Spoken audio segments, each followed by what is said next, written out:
welcome to episode 459 of This Week in League. I'm Nate. And I'm Jay. And I'm Glenn. How are we doing, fellas? I'm fucking fantastic. Thanks very much for asking. If I may speculate, you seem a little bit grumpy tonight, Glenny. Sometimes all right, you mate? record a podcast and you wonder why. Because the people are fucking cockheads. I think I find us to be quite friendly and hospitable To each fellows other. there, Glenny. Yeah. I find this environment to be warm and welcoming and free of any sort of toxic undertones. I just got a text Exactly. message from my son saying language. What's his phone number? Yeah. Good luck, champ. Which one was it? The only one with a mobile phone. Yeah, I'll text him back and go, what's your fucking language?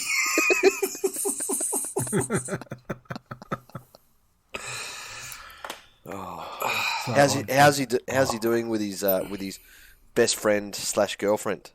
Just to start it off. There's been a development. Oh, really? Yeah, there's been a falling out and we're no longer speaking. So. Oh no! Wow. Okay, that's membersode topic. Yeah, We'll touch I on it. don't know what it is. I've tried to prise it out of him, but it's not happening. Oh no! Was it Well, the Roe Stop v. it. Wade decision? I'm sure. Not happy to take the chance. I'm sure he's bang up on that for sure.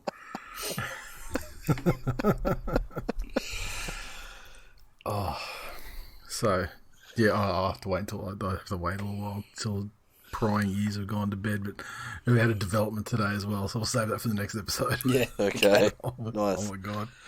So just you have these parenting challenges and things like that, and then I got one today, so Yep. it was good times. Like I don't, it's not a problem, but it's kind of funny, and it's not good, but also it's kind of good. So, but anyway. I feel like I've been there. Like secretly, I feel like I've it's been one there of a those couple ones years ago. it's one of those ones when secretly inside where you're like, fucking right on. but externally and officially your stance must be no. Yeah, that's it. It's not on. As always in these public holiday affected weeks, of which Queensland's just ended its third in a row, third Monday public holiday in a row, and so we'll be back on schedule next week. However, we're doing the two again tonight on Wednesday.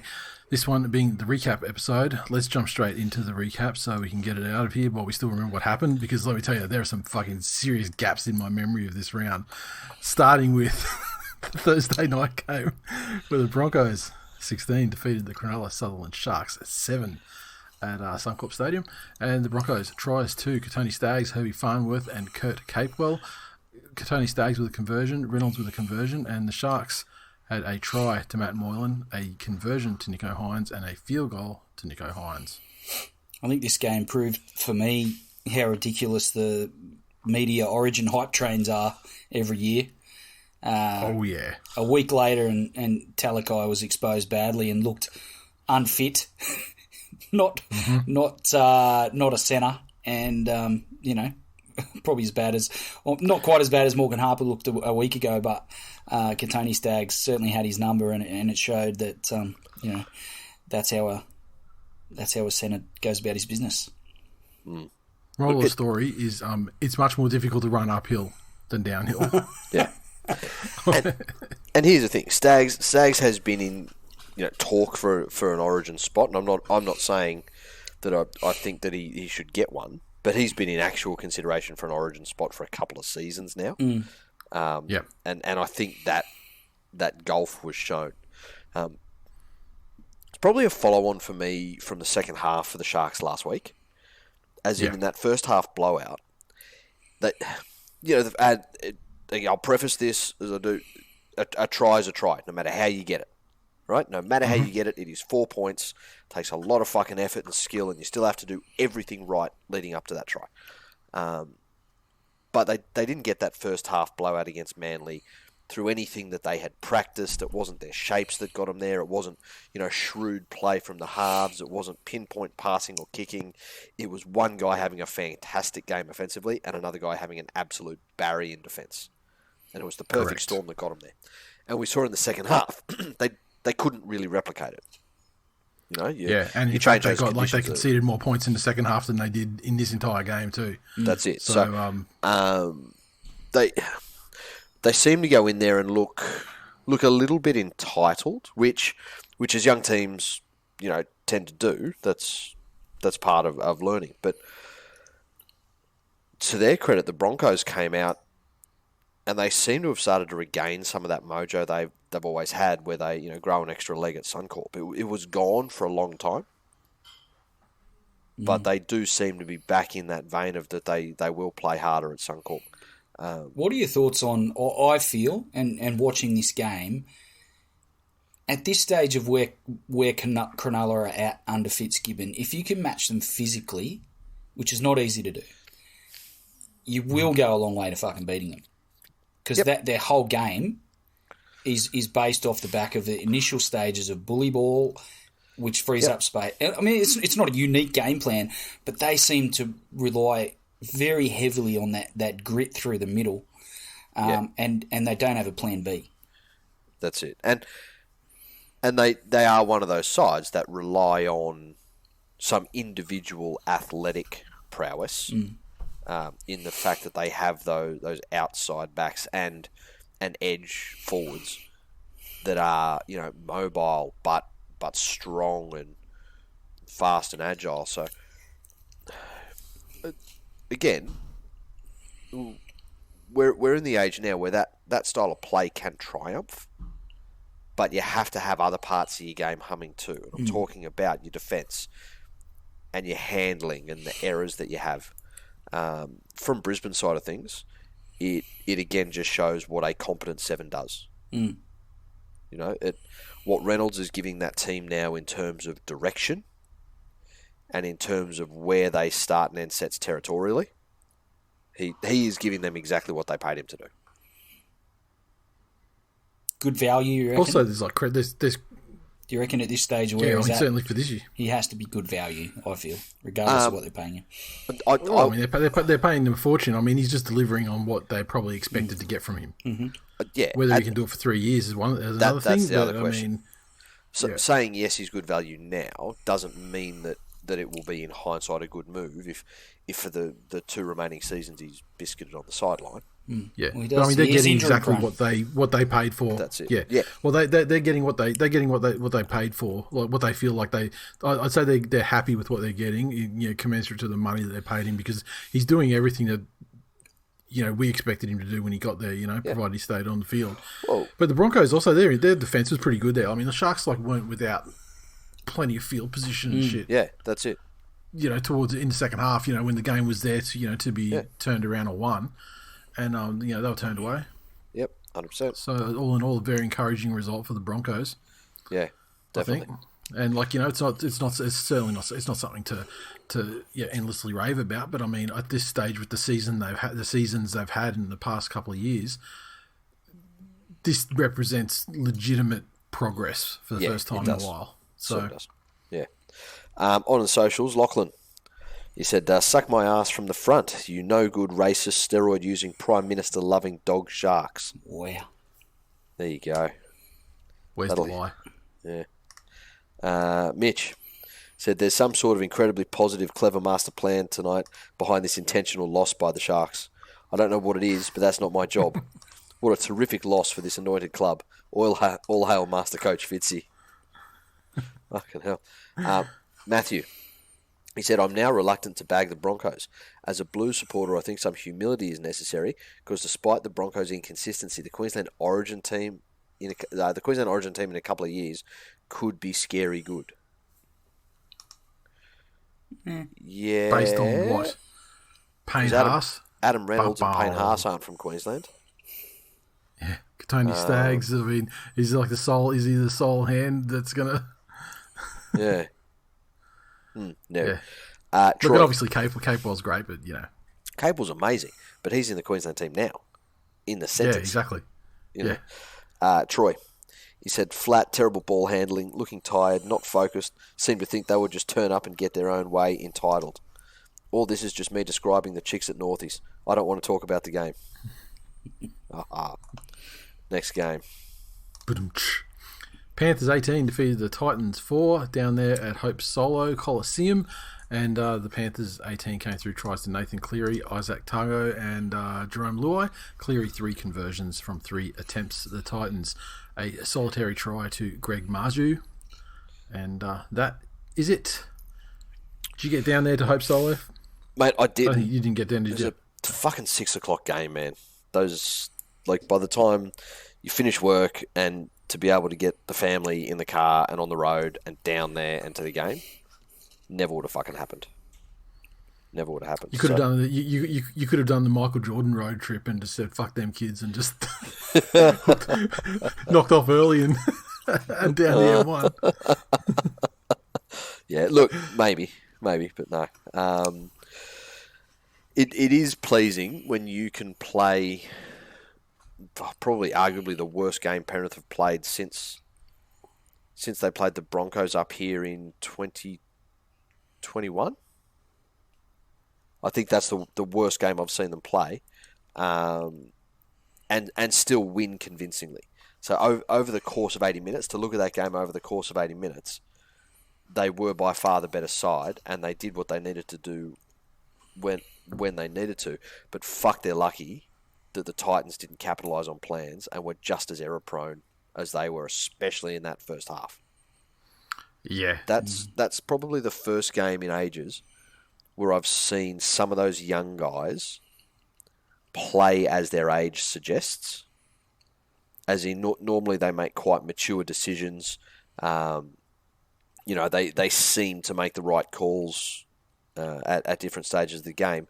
This was one, and it was, again, especially the newer guys, Targo and May, that just seemed to make either silly reads in defence or just take poor options or careless options or high risk, low reward for the situation options coming out of our own end and put themselves under a little bit of pressure. But again, when you have a future immortal and the best value player to ever play the game of rugby league in the 7, you can game manage your way out of that. So I think the scariest part of this is that, whoever Penrith have next are going to cop a Penrith bounce back after a 13-plus victory, because they would have looked at that performance and thought we were well below our best and we need to pick up, and they'll work at that at training, and no doubt Ivan will highlight that and say, we need to be better. Yeah. And they'll come out humming, which most teams normally do after they get thumped by 50. You'd expect the Knights to come out and put in a performance several cogs above where they've been the last couple of weeks because they've been pumped. Penrith won 13 plus, and can still look at it and go, "Fuck, we're that's a long way off our best." Yeah. It's pretty scary. It's also the right time of the season for this stuff to be happening. Sure. To have a dip in form now. There you go. And like we talk about a lot of stuff. Mental preparation for the games, and teams like the Raiders that have got mental impairments. But Penrith have been winning for so long. Like they've lost one game over 2 seasons, and that was a grand final. Yeah. So we're not counting the illegitimate Joy Cup. Yeah. No, it was illegitimate. Several last year as well. Yeah. Okay. Including the finals. Fuck me dead. But I don't understand why you need to say shit like that. Your team's fucking defending Premier. You've lost fuck all games in 2 seasons, and you have to take it to another level. It's the same reason you say you brought it up. Same reason you say undefeated and stuff. I mean, exactly. Why do you hate other people having fun, Glennie? Because they can't mainly. Why do you see a twinkle in an eye and your first instinct is to piss in it? Look, that's a good question. I think we need more time than what we have right now. Yeah, but again, it's it's those young guys being pulled back to earth, and hopefully they've been pulled back to earth enough to really get on and do more for the Titans. Far out, like. Well, here's the thing. I mean, you talking about a 13-point victory. I mean, the large part was because the Panthers scored a couple of tries against, one of the more defensively patchy sides in the competition. Yeah. But also the Titans, the one thing that they have had going for them has been, reasonably free-flowing attack. And despite an absolute mountain of possession and position in the first half there, for them to only concede 4 points meant that, if nothing else, at least the Panthers' defence was still working. And that's it. And they can take a lot out of that in terms of, well, even if we've made some poor choices and we put ourselves under more pressure, we wore that pressure. Yeah. So, anyway, keep the socials quick on this one. Wayne, he said fitness and desire is lacking on the Gold Coast. Yeah, that's a pretty good summation. Shane. Mate, then what else is there? Hang on a minute. There's nothing but fucking strippers and fucking Instagram fucking influencers and shit down the Gold Coast. I think fitness and desire is extremely in high supply down there. It's just not in the football team. Oh, look, here's the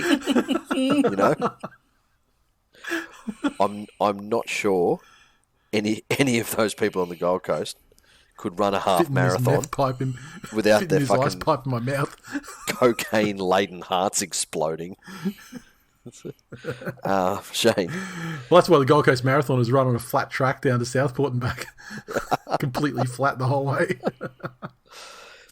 Shane said, if winning ugly was a person, this would be like fucking Rocky Dennis. We'll take it, though. Up the riff. Yes, certainly.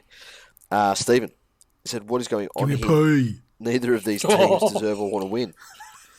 Stephen thinks the Tigers would smoke them both at the moment. Oh, God. This is one of these brainwashed fucking minions of Glennie. Oh. Whose opinion probably changed when he got to Sunday. The Glennie squad. Oh, fuck, that's sad.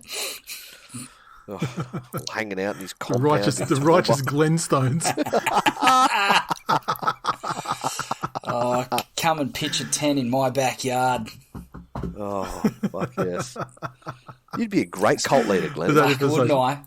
Wouldn't I? Jeez, there'd be some execution-style killings, though. Like, your ball... I mean, just look at Run TMB. No one got executed there. I mean, at one stage it was the second biggest cult in Australia behind Hillsong. Until all the players signed with other clubs. Yeah, exactly. Except for little Brooksy. It took Hillsong a while, but it's the people that created that have gone down a similar path. Yeah, just like Hillsong. Just like Hillsong, you kept the littlest one to groom.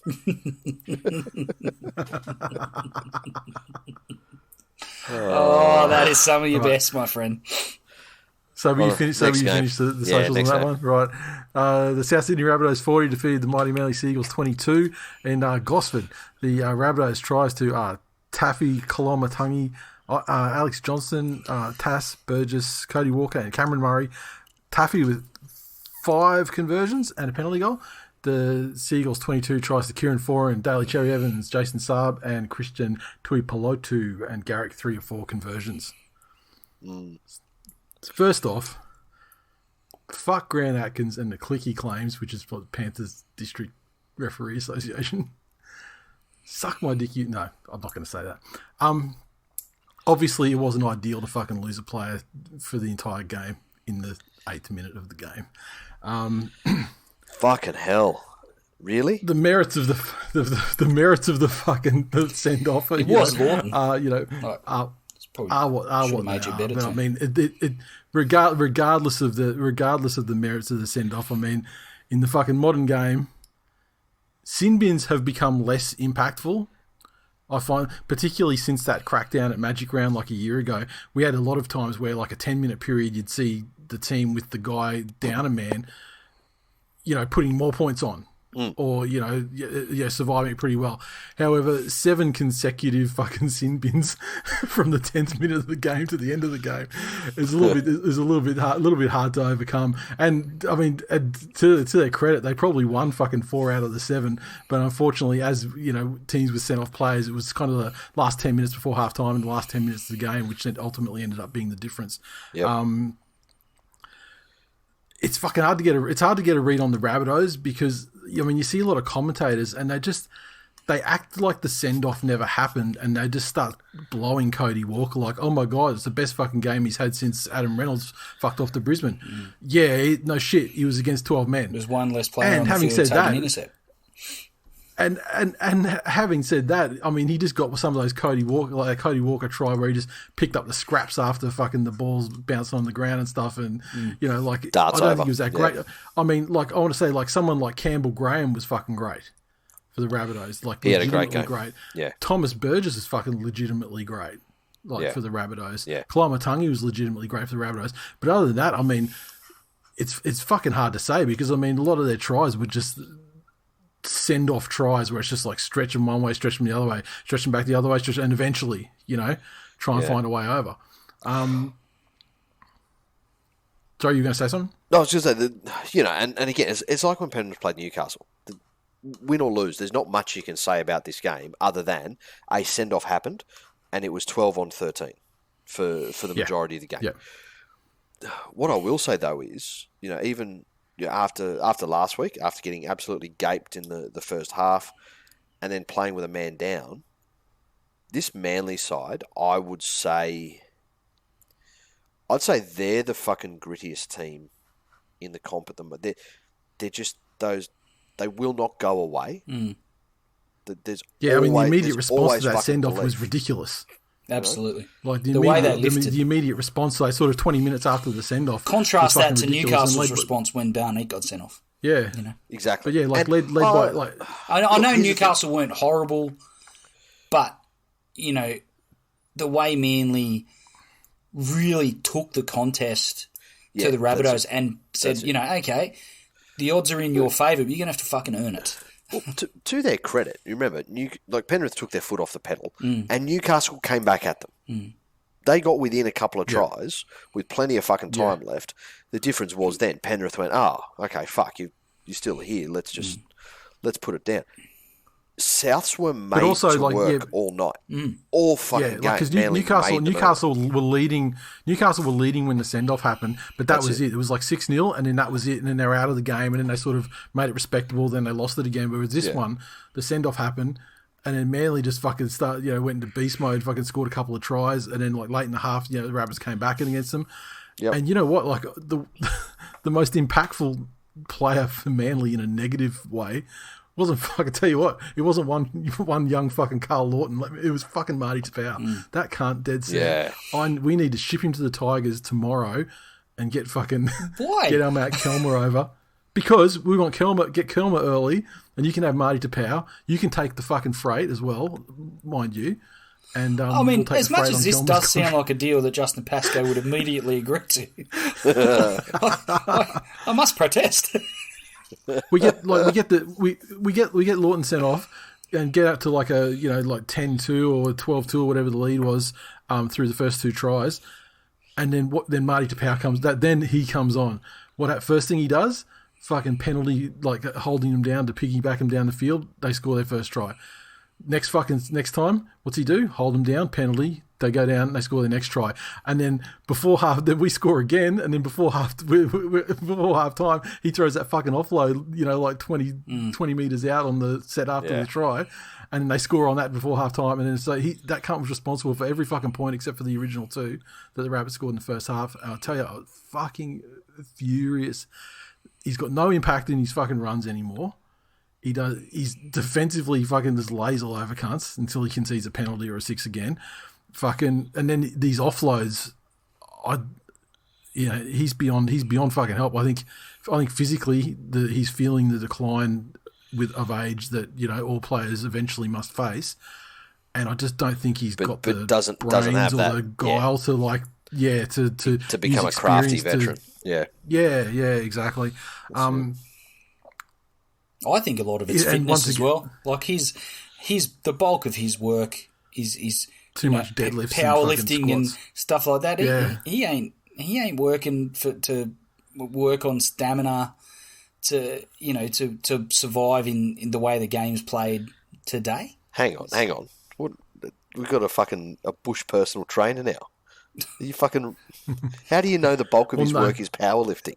because have he you puts it seen on it? Insta Have you or seen his fucking social media? That's his thing. That's his thing. No, He's just like because I don't fucking follow. Why do you follow Marty Tapau? No, I did when he was at the Tigers, and clearly nothing's changed. I only see it because people have I only see it because it's like fans of other clubs going, yeah, why does this cunt just do nothing but deadlifts and squats and shit? So, no, you don't need to be a personal trainer to know that powerlifting doesn't give you fucking cardio to be a fucking elite forward in the NRL.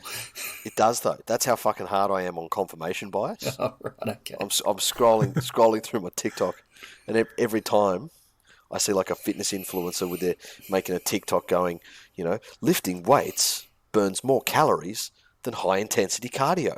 I fucking like that shit. So the algorithm picks up what I like and just keeps feeding it and reinforcing. Some people call that narcissism. So TikTok says I don't have to use a treadmill. Okay, cool. Lachlan on the socials, he said Cam Murray has the unfair advantage of being top heavy. # justice for Carl. Jesus Christ. Brendan. I agree, sir. He said Manly have only been out of their 22 twice for 2 tries. That's a great statistic. Ross, the most astute commentator of the game we've ever seen, he said Darius Cherry Evans, the best hole tackler in the game. Old agenda, Ross. Winston. Old agenda, Ross. There's a Knights game this weekend, I'm pretty sure. We'll fucking see, mate. He said, Winston, he said, really, Manly was a man down for 70-plus minutes. If Souths were legit, this should have been a Piper Perry scenario. Yeah. Anthony, he said, pretty astonishing how much Souths have fallen off without Reynolds. That's a bad footy side. I don't think it's a bad footy side. I think it's a disorganised footy side. Yeah, big difference. And there's a difference. Yeah. So anyway, on to the next game. Okay, the Warriors 21 defeated the Raiders 20 down at Redcliffe, and the Warriors tries to Pompey, Violea and Ewan Aitken. Reece Walsh 3 conversions, 1 penalty goal, and Sean Johnson with the crucial field goal. The Raiders 20 came through tries to Timoko, Hudson Young and Jack Whiten. Schneider 3 conversions and a penalty goal. So I was down having fish and chips for dinner on that night, and there was a lot of happy fucking Warriors fans drifting through after that game. After they went to Peninsula Fair and had a celebratory fucking sponge cake, and then they headed down to Yabby Road for some fish and chips to finish their night off. Yeah, good. I don't know why the fish and chips and not the sponge cake was the end of the night, but whatever you're into, I guess. Peninsula Fair is close. I mean, geographically, it's closer. Yeah, fair. You get it out of the way first. You don't want to carry it all the way down to the seaside. It's brought back so many fucking memories. Like I hadn't heard the term. I hadn't heard the term sponging. No, I hadn't heard the term sponging for years. And ever since that story, it's fucking come back to me. It was back in the algorithm again. It was the very early days. Like, do you remember when you used to you'd play video games, and the minute you killed somebody, you'd go over and teabag them? No, not necessarily. Really? Oh, are you talking about your teabagging in the virtual world, or you're literally teabagging your friend? Yeah, no, it's online. It's online. You don't drive to their house and fucking dunk your balls on their head. How cute! How cute that you think Jay has actual friends that would be in the same room as him. All that I'm saying is what I fucking know of over a decade of knowing you is it is not out of your character if you're playing fucking multiplayer in the same room as a friend that you would put your balls in their mouth after you frag them. That's all I'm saying. No, well, sponging was what it was referred to if a girl killed you because she can't teabag you. Oh, okay. Right. Yes. That's an absolutely new terminology to me, and I've learned my thing for the day. It came pretty late in the night, but yeah, we got there. There you go. I am so fucking sick of Canberra and talking about their games and trying to dissect what the fucking deficiency is in that side where they can't play second halves of football. I think it's Ricky. I think the Raiders window was open very, very briefly. They made a grand final and based on the way they played that season, looked to be one of the teams to control the next 5 years or so, and they've fallen off to the level where it now looks like Ricky's nailing that window shut week after week and season after season. And as we've discussed previously, the rather unique position that he holds within that club and the friendships that he holds with the power brokers and decision makers, would indicate that the future of the Raiders is probably not going to look a whole lot different to where they're at right now. I think Whiten is somewhat of a shining light given his talent and his ability to run the ball, but the rest of the team aren't there mentally.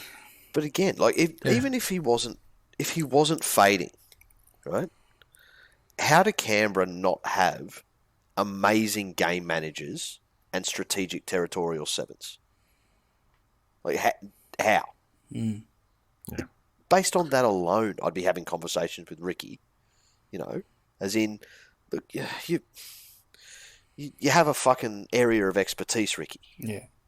Can you not spend a bit of time with... If these cunts are going to learn anything from you, it should be that. You know? Yeah. And then surely, if after a little while they're not getting it, he should be able to say, well, yeah, no, they're not getting it. It's not in them. You know? Yeah.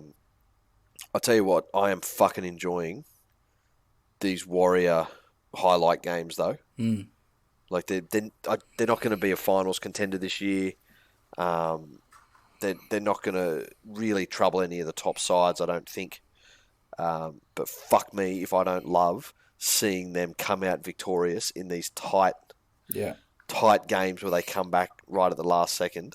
Johnson's homecoming is a feel good story as well, but I think young Narcy's game is also a real positive. Great debut. Yeah, it's a real positive for the future post Johnson. Yeah, it is. And, Yep. It's good to see. Obviously, he's been brought in with Harris DeVita's injury, but he took full advantage of the opportunity. It's good to see. Yeah, 100%. And look, I've got to tell you, this is the first time Matt Lodge has done something that I rate in his entire career and life outside of football. I fucking love it. Just because I know how badly Ricky would have blown up privately. Like, even if it was just like little Ricky inside his head, just would have been kicking all the fucking doors in. He would have kicked his dog when he got home. Like, because it's just worst case scenario. And then you get a player who not only sort of takes a dive to earn a penalty to send the game to golden point, but freely admits it in the post-game scenarios. Not proud of it, but I did it. We needed to win. I love it. Like, and any player in the entire game that says they wouldn't do it, is a fucking liar. Yep. Every current player. I mean, look, if you're going to tell me that someone like Steve Roach wouldn't have done it, I may be inclined to believe you, but because he wasn't a winner and didn't really win anything. Is that what you're saying? Yeah. Okay. Cool.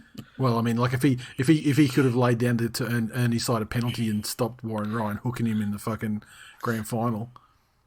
Yeah. And Ciro, then that's it. The whole Steve Jackson thing would never have happened. Look, I don't like players taking dives, but the distinction here is the bunker reviewed it and they still said it was high contact.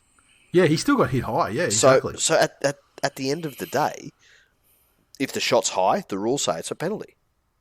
Yeah, it's not like it's not like those players. I detest more those ones who feign a contact to try and win an obstruction ruling in a play that they were never going to have any sort of defensive involvement in anyway.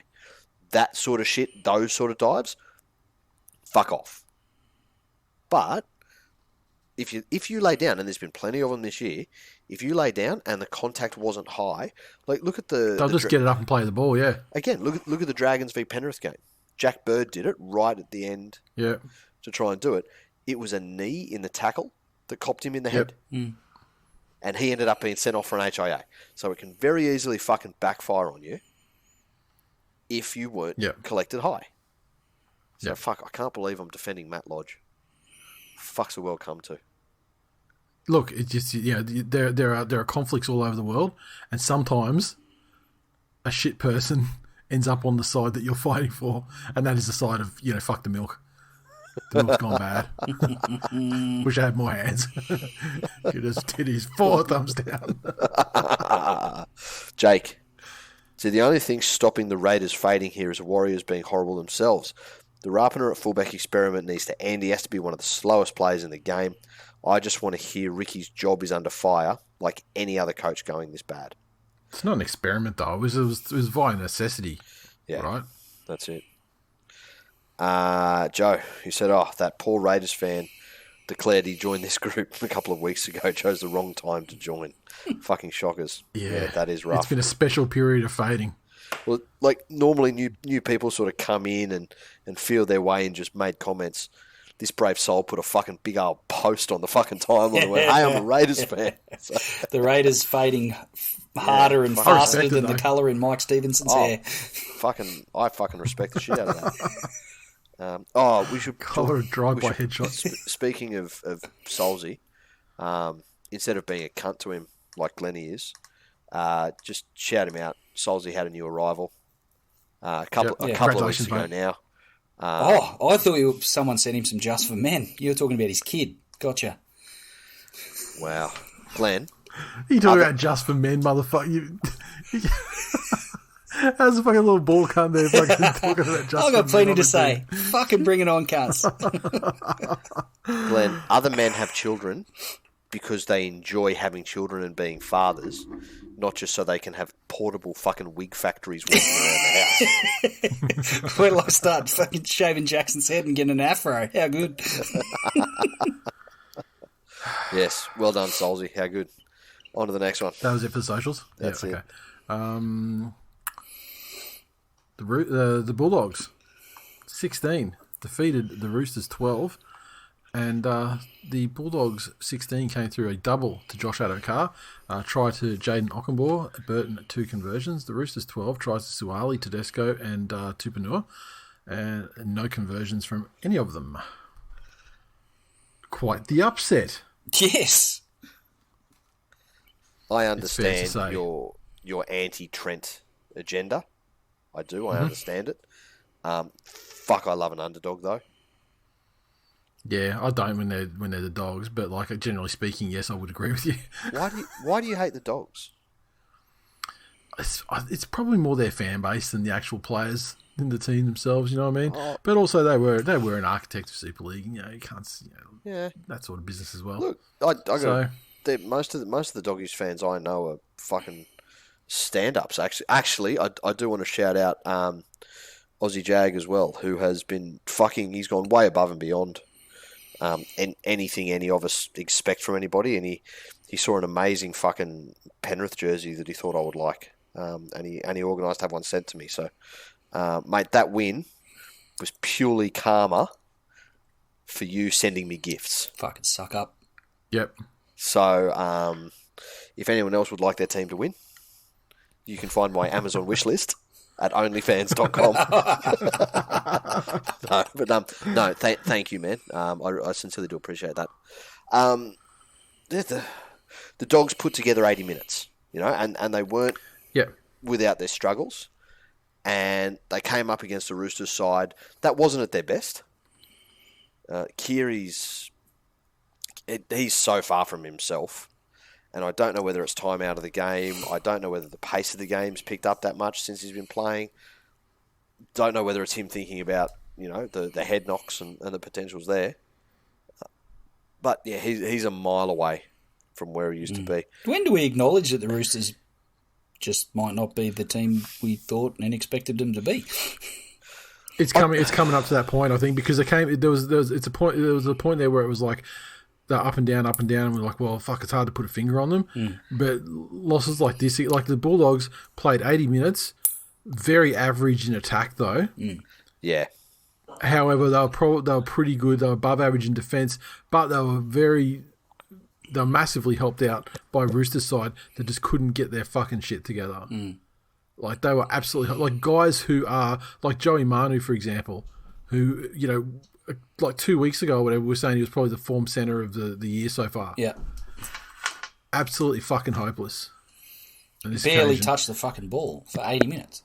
Yeah, his involvement His involvement was non-existent in that game. So you can't have an impact in a game if you don't touch the fucking football. No, that's right.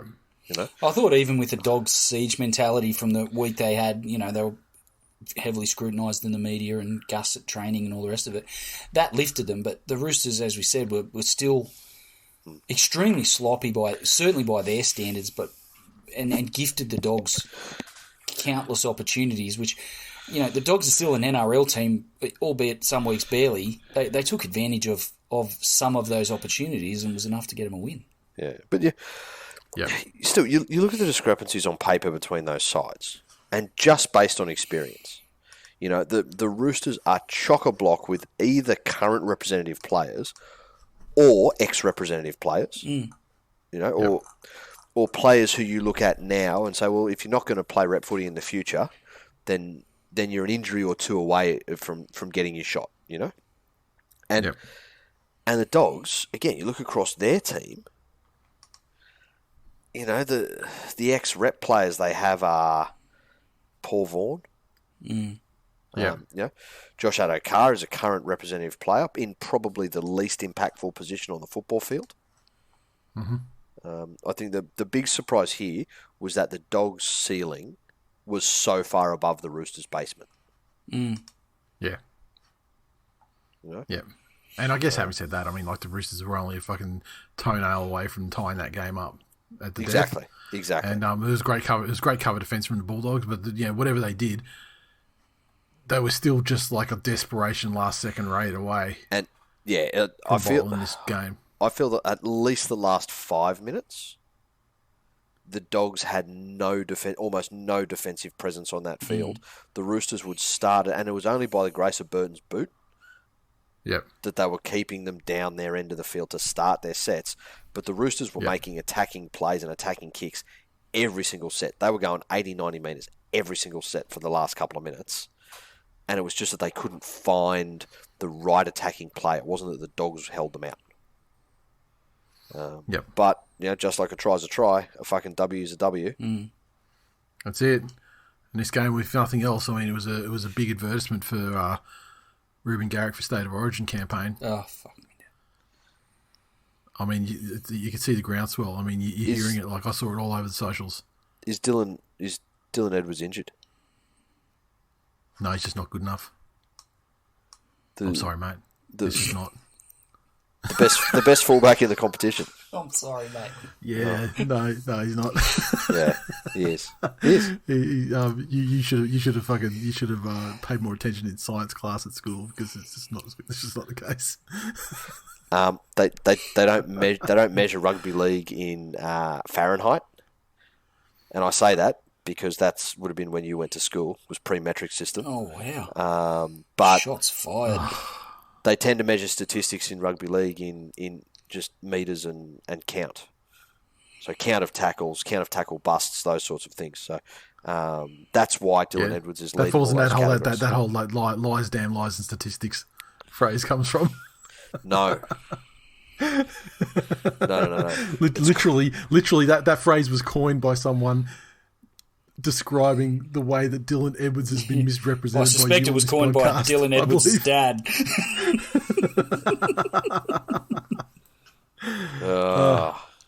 Again, time proved me right on Isaiah Yeo, and time will prove me right on Dylan Edwards. The most underrated player of the game. At least you're half right. Jai. He said 2019, that was Latrell's last year with the Roosters. Making this their third year without him. 3 years, and they haven't had an established goal kicker that entire time. How haven't they sorted this shit out yet? Yeah, that is a bit of a fucking concern, hey? Yeah. Craig, he said, go the fucking doggy, short and sweet. Nathan said, Phil Gould is the emperor. Fuck no. Matthew, he said, albeit Roosters were clunky, but the Dogs' best 80-minute performance in a long time. Roosters lifted in the second half, and the Dogs managed to lift with them for most of it. He said, I reckon TPJ got the spray of his life at halftime. Second half was his best performance in the Dogs' jersey. As a Dogs fan, a win against the Roosters is always priceless. Don't care how Trent and Gus get it done as long as it works. Had a strange feeling at full time. Thought it was pride. Realised it was just less shame. that it? That's it. Cowboys 35 defeated the Eels 4 in Darwin. The Cowboys 35, a hat trick to Kyle Feldt. Tom Dearden, Tabuai-Fidow, and Drinkwater with the other tries. Conversions, Val, 4 conversions, a penalty goal, and a field goal. Disrespectful at that. And the Eels, tries to Hayes Perham, and that is it. So we talk about defensive efforts. Yeah. And the Cowboys, with the best defense in the competition, and they fucking proved it because the Eels had an inordinate amount of fucking possession. Yep. Attacking their line, and they just could not get it done. They couldn't do it. I saw a statistic. What was the statistic? It was something fucking ridiculous. Like tackles in 20, it was like 40-something to the Eels versus 10 for the Cowboys across the game. That's it. Like, unbelievable. And it's not like the Roosters and the Dogs where the Eels off night helped the Dogs, immensely. Parramatta had 51% of possession and completed at 84%. Yeah. That is a metric that any coach in the NRL would be happy with their team. Yep. And much like the Warriors, I am enjoying Cowboys games this year. Just for the fact that, like, you look at how they recruited in the off-season, no one was talking about the Cowboys being movers. No. Absolutely. Well, everyone was absolutely shitting on the acquisition of Chad, and perhaps not to the same level, but I think the Cowboys are very happy with their purchase at this moment. Yeah, 100%. I think what he is bringing to the side, and the way that he's assisting the development of guys like Tom Dearden, is exactly what they fucking wanted out of him. Yeah, 100%. And but not even that. It was like, well, okay, they've bought Chad. Oh, hang on. They've bought 47 other halves as well. How the fuck are they going to fit all of them into the roster? You got to give Payton some credit for that, for making that work. And the improvement in their defence, as Nate mentioned, on top of that is, I will say that the Eels didn't help themselves, certainly by playing the coach's son in the 6. It's been well documented. You're one of those cyber bullies, are you, Glennie? No, not quite. But it seemed a strange decision at the time, and this game proved that it was all of that and a bit more. When you've got a guy in Dylan Brown who was playing good football, it wasn't like he was a liability. I thought he was playing good football, and the side was moving well with him in the 6, and he combined well with Moses, and for whatever fucking reason, he gets pushed out. Well, the reason was all their centers were injured, and so they were like, well, fucking Arthur can play. He can play in the halves, but he can't play center. Brown complains Brown could probably fill center, and then that's why. And this week it's not happening because, surprise, surprise, centers are coming back. Yeah. So it's the same reason Tommy plays centre for New South Wales, not fullback. He can play in the centres, Tedesco can't. He's a better option in the centres. So there's not a reserve grade centre that could have come in and done an adequate job at centre and left the guy that... Look, you compromise a position in your spine to shore up a centre position. You've weakened one... Yeah. But, that's the line anyway. Like, it wasn't like it was some sort of... genius, move of, this is how we're going to switch things up and unlock the attacking brilliance. Of course not. But the side that's already attacking well. Yeah. But, and Payton had his doubters last year, and maybe for the right reasons, I don't know. But in this team at the moment, he is extracting every ounce of usefulness from every single player in that fucking roster. Like Cole Feldt is having a resurgence to being one of the premier outside backs and using his height and his leaping ability. Fucking Peter Hiku is playing out of his fucking skin. But Peter Hiku he kind of dipped a bit after he left Manly, but then he did start to come back at the end of that stint at the Warriors, which is how he probably got the next contract to come over to the Cowboys. We're going to start getting more Hiku hikers. But I think so. It's time to bring it back. But consistency was never his thing. Even over the course of 80 minutes, he'd go in and out of games or have periods of poor decisions. But far out like that, that team at the moment, like Hammer, everyone's just doing exactly what they need to do. And shit like this makes me happy in our competition. We're a team that nobody's like they are a legitimate dark horse, and I don't think we've had one of those for a long time. They're not a dark horse so much in terms of that I think they can go all the way and win the premiership this year. There's enough tools there to say that, you know, if they make the 8, you wouldn't be backing them just to get blasted out straight. Yeah. You know, they can make some noise come final. Well, you just say, look, they're already like their hands down the big improvers of the year. Yes. I mean, there was times there in the preseason and even the start of the season where people were like, well, they're looking like spoon favourites. Yep. And they're anything but from that. I mean, they're a legitimate top 8 side this season. Yep. And then after that, we'll see. Now, again, the real trick in a rugby league season is, like, doing it over 80 minutes is fucking hard enough, but doing that week in, week out for 20-plus weeks, that's the real fucking skill. So it's yet to be seen how they go over the course of a season. But, yeah, far out, I'm enjoying watching that Cowboys team play.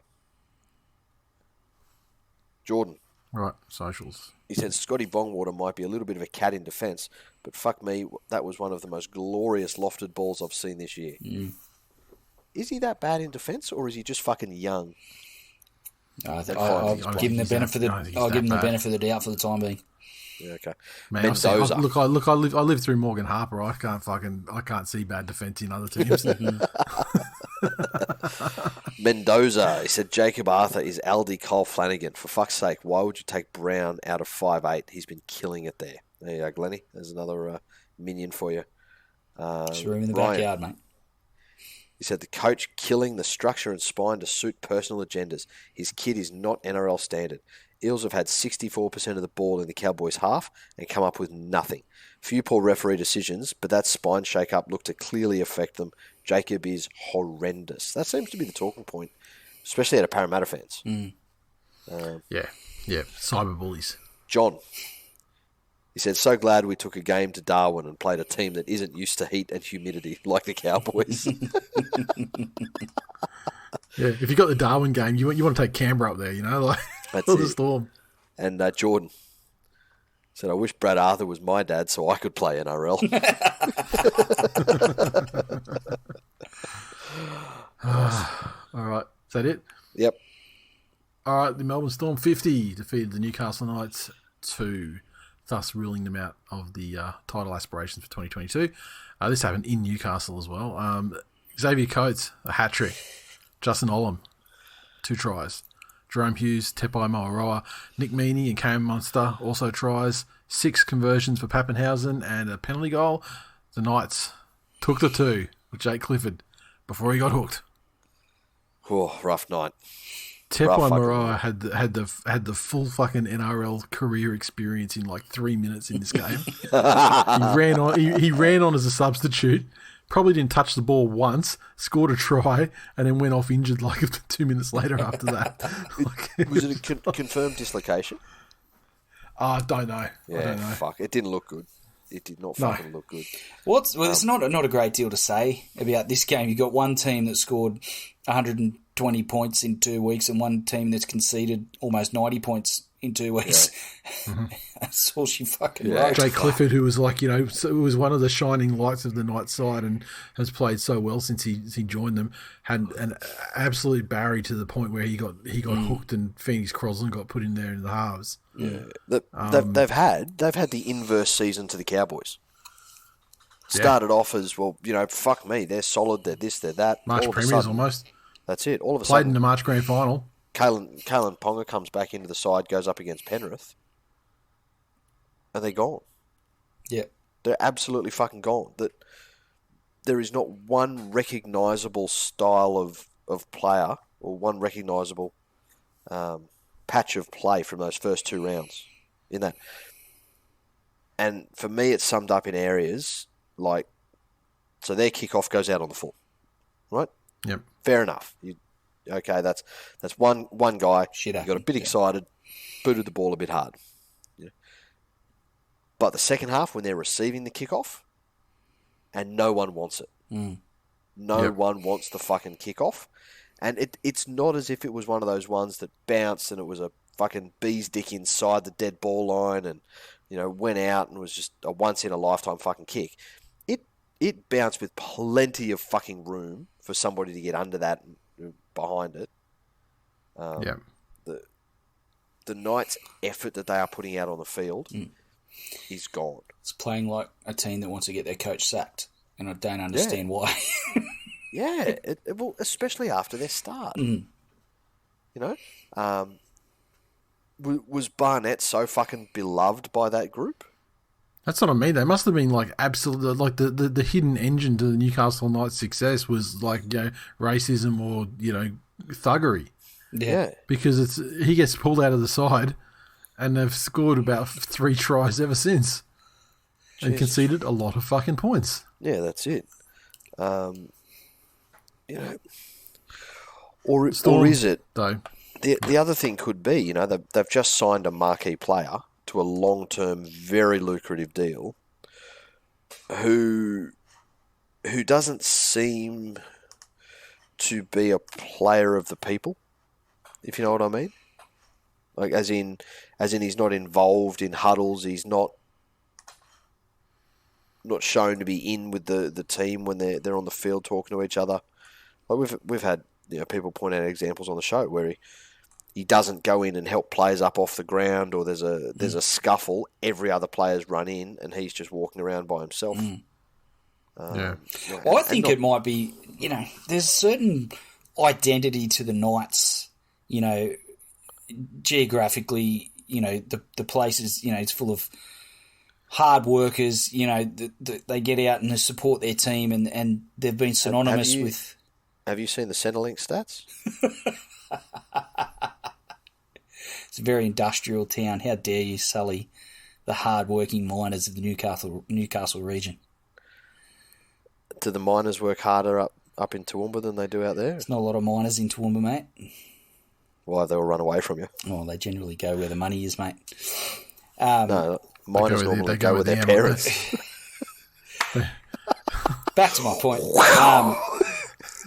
Well, their church group. How fucking dare you? What kind of MI are you into, Glennie? It's raising the question. The MI's taking a dark fucking turn. Fucking hell. We've just uncovered MI Gate. Oh, wow. Dark MI web. I feel like he doesn't fit the fan base, and Ponga, obviously. But also, guys like Tyson Frizzell and some of those hard-nosed guys in that forward pack have to look at how Ponga goes about his business and wonder why they themselves would put in the type of effort that they've been synonymous with through their careers. Their forwards have been fucking hopeless over the last 2 weeks, particularly. Yeah. Like, fucking hopeless. And then you get you guys like Clemmer, who he'll be all tough and staunch up to guys and everything after the full-time hooter when it's time to actually, be a gentleman and fucking shake someone's hand. That's but it. in the game, getting rolled. Yeah. Glenn, look, I'm not... I think the average Knights fan is a massive Ponga fan. They signed this up-and-coming superstar. He's an Origin player. Attacking powerhouse. They've scored 4 points in 2 weeks. You got to remember that the rugby league watching public generally take a lot of what the rugby league media gives them. And if Kalen Ponga is the flavour of the month, Kalen Ponga is the flavour of the month. And again, we're not saying he's not a good person, or we're not saying he doesn't have some redeeming qualities. He's got some fucking shit tattoos. Can throw a fucking cutout pass. Can throw he a fucking cutout fanged pass. it. Did you see him fang it? 20 metres, he fanged it. That's it. But according to Vossi, who's dropped a long way from his fucking rugby league gazelle days, let me just say. Yeah, true. Ref's fault a bit, doesn't he? Oh, he just talks a lot of shit these days. Oh, fuck me, it's gross. He was never used to be like that, right? Like I used to think he was like the best. Yeah. Since the statue of Rabs was erected in Junee and he had something to say about it, he's never been the same. Yeah, I think it would more be an issue within the playing group, Glennie, than the fan base. I'm not sure the fan base at large really see what they're in. Like, you know, Yeah, and nor could they affect it. Look at our natives with DCE. Mm. You know? Wow. Drive by. Yeah. Fucking national treasure. You see? Yep. There you go. Yeah, no, I see where you're coming from now. Thanks very much. Versus the fucking Titan sycophants. But sleep that made me sad. I think that his standing within that playing group, he needs to learn how to lead them from the front, put it that way. And he needs to learn it real fucking quick smart. I don't think he has that in him. That's the problem. I think that AOB is going to be fucking looking for a JOB sooner than we think. He may be, given the protected status of Trent, and given the fact that Madge has had a couple of wins, you know, that sort of just to interrupt the losing streak, that'll keep him safe for a little while longer. Yep. I think that AOB is probably shifting himself to the front of the queue. Yeah. As far as first potential coach to go. So, if you are the GM of the Newcastle Knights and you've got to sack AOB, fuck it, we'll talk about that in the news episode. On the socials, Shane he said Penrith really did end Newcastle's season in round 3. Never seen a reality check hit a side so hard. Phil, so far this week we've had a couple of beaten favourites and some top sides underperforming. Leave it to the professionalism of Melbourne and the incompetence of Newcastle to get normal service underway. Indeed. Mitch said the Knights deserve credit for going from first to dead last in just 6 weeks. It can take other teams multiple seasons to achieve such a feat. And Ben, he said this isn't a talent issue, this is coaching. He's a dead man walking. I fully expect Flano Senior and Junior to be there this year or next. There you go. And going, do you really want Junior? I mean, just if it secures the signature of Senior at the top, or I don't know. Final match of the round. St. George, Illawarra Dragons 12 defeated the surging West Tigers 6 in Wollongong. The Dragons 12 came through tries to Ben Hunt, Glennie's favourite player, and Jaden Sullivan, Zach Lomax, 2 of 2 conversions. The Tigers tried little Luke Brooks. This cunt's just walked away. Penalty goal to Jackson Hastings. He has. He's just walked away because he knows that you're going to be fucking making excuses for the next 6 or 7 minutes. I've got no excuses. Now, obviously, our patrons would have seen the latest episode, which is the game companion for the second half of this one. Now, keeping in mind that the game went into the Sheds 2-0 Tigers lead at half time, and it was a tensely poised game at that point. The Tigers, all the field position, they felt like they were rolling downfield at will, but they just couldn't. When they got to the 20, they just couldn't put together any threatening attack. I feel like we dominated the game for 65 minutes and lost 12-6. It fucking says everything you need to know about the Tigers at the minute. But there were signs there that I feel like they competed.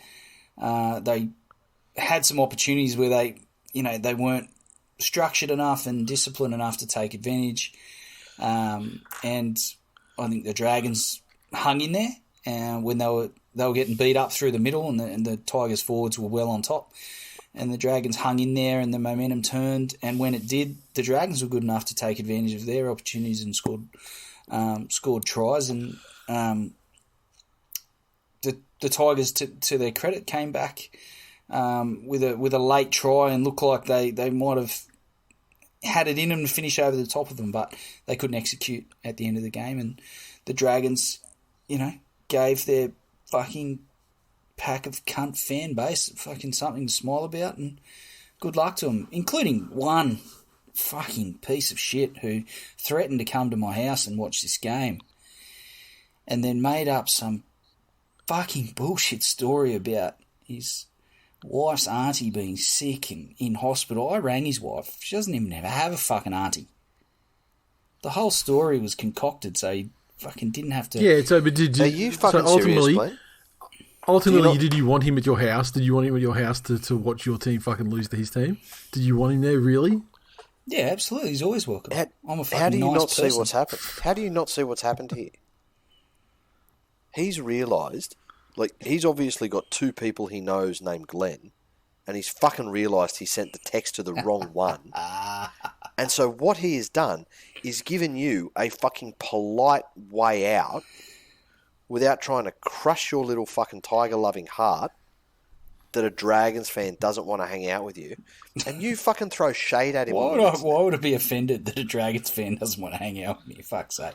Also, I want to give a special shout out to Andrew Stewart, who is a fucking snitch and fucking gives Cashy the heads up when he cops a spray on the podcast and gets it just so he can get his fucking 90 seconds of fame every other week. But look, Dragons fans, they tried to run at me. Some of them tried to fucking scurry through the swill and jam their fucking snout in the trough and have plenty to say, but they're still fucking Dragons fans at the end of the day, and Tigers, they'll bounce back. It's what we do. We're little Aussie battlers trying to make our way in a tough, harsh world. And Dragons fans are cunts. The end. Lovely. Ben Hunt. Great game. A feature of the patrons' commentary on this game was, wow, hearing Glennie being in love with Ben Hunt.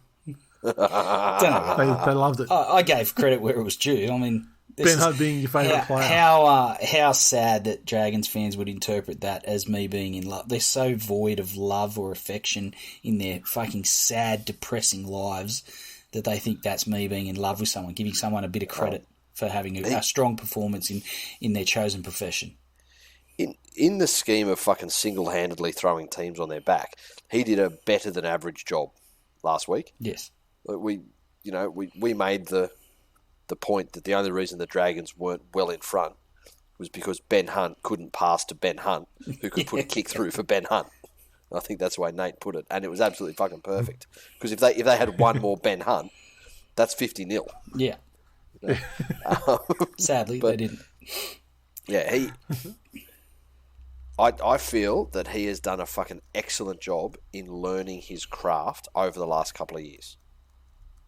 Very, very often we have these young guys come into the league and they reach certain heights, maybe before they were due. And he played a grand final and obviously had a lifelong memory made for himself in that grand final by dropping the ball. But he has really worked on his game. He had his down times at St George. He was taken out of his 7 jersey. He was played at 9, played at 14. He's done all this other stuff. But he is now by far the most essential player on that Dragon side when they win games. By the length of the straight. Yeah. Dean, he said the only thing worse than the Dragons is their fans. And the only thing worse than their fans is the Tigers. Aaron said, I guess you can't play the Eels and Souths every week. This was the loss we had to have on the way to an undefeated Yes! Lando said, realistically, I think we all knew how this was going to go. The lippy little digger from the MI was going to be so excited because a couple of good teams disregarded the Tigers so much they let games slip. He gets a little bit of lead in his pencil, excited by the false hope that you might get one up on a fan base that obviously lives rent-free in his mind. 1 bedroom, no bathroom, shit in the corner, rent's cheap. He even gets to go into half-time with a 2-point lead. It's the hope that kills you, though. There it was, the decline. You can't have one without at least taking a step up on the incline. In summation, I'd like to say, lick my lucky undies. From the back if you'd like, but the real flavour is the dried white patches high in the front. That is fucking atrocious. That's one of the all-time fucking great comments. There we are. That's us. All right, get to Phil for a second. I just realised we probably should look at the tipping results and the top 10 after the round. So while I'm doing that, Glennie, talk about the Tigers and how bad they were again for me. Tell you what, I've just seen a video. Here we go. Yes? I've just seen a video where a nanobot performs artificial insemination of an egg. So our days are fucking numbered. Skynet's coming. we're all about to be fucked by machines in the future, we will have perfect rugby All he's league about players. to get everyone pregnant. That's it. So, All right, as we speak, a nanobody's taking Dylan Edwards' DNA to recreate the perfect fullback. So. God.